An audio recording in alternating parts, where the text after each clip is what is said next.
তুষারপাতে ঢেকে গেছে যুক্তরাজ্যের বিভিন্ন শহর। বৈরী আবহাওয়ার কারণে বিভিন্ন মাত্রার সতর্কতা জারি করা হয়েছে। স্কটল্যান্ডের বিশাল অংশ, নর্দার্ন আয়ারল্যান্ড, ওয়েলস এবং পূর্ব ইংল্যান্ডে হলুদ সতর্কতা জারি করা হয়েছে। জাতীয় রেল সংস্থা আজকের আবহাওয়ার বিষয়ে সতর্ক করে জানিয়েছে, এমন আবহাওয়ায় অতিরিক্ত সতর্ক থাকতে ভুলবেন না। ভ্রমণের আগে আবহাওয়ার পরিস্থিতি যাচাই করার পরামর্শ দেওয়া হয়েছে। তুষারপাতের কারণে সাধারণ জীবনযাপন বিপর্যস্ত হচ্ছে। বার্মিংহাম বিমানবন্দরে তুষার পরিষ্কার এবং নিরাপত্তার কারণে সব ধরনের কার্যক্রম স্থগিত করা হয়েছে। প্রতিকূল আবহাওয়ার কারণে আজও বিমানবন্দরের পরিষেবা বন্ধ থাকতে পারে।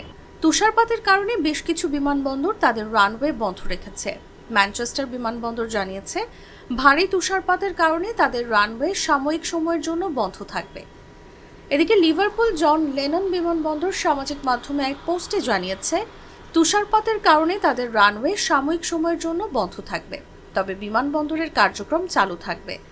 রানওয়ে পরিষ্কারের জন্য কাজ চলছে বলেও জানানো হয়েছে। উত্তরাঞ্চলে রাতভর ভারী তুষারপাত হয়েছে এবং ইংল্যান্ড ও ওয়েলসের বেশিরভাগ অংশেই জনজীবন বিপর্যস্ত হয়ে পড়েছে। দক্ষিণ ইংল্যান্ড এবং দক্ষিণ ওয়েলসে তুষারপাতের পর বৃষ্টির খবর পাওয়া গেছে। রবিবার ভোরে উত্তর ওয়েলস, উত্তর মিডল্যান্ডস এবং সমগ্র উত্তর ইংল্যান্ড জুড়ে ভারী তুষারপাত হয়েছে। লিডস এবং ইয়র্ক সহ অনেক শহরে বর্তমানে প্রায় 5 সেন্টিমিটার তুষারপাত হয়েছে। গতরাতে সবচেয়ে বেশি শীত পড়েছে স্কটল্যান্ডের লজ গ্লাসকারঞ্চে। সেখানে তাপমাত্রা -11 ডিগ্রি সেলসিয়াসে নেমেছে। অপরদিকে দক্ষিণ ইংল্যান্ডে তাপমাত্রা ছিল 12 ডিগ্রি সেলসিয়াস।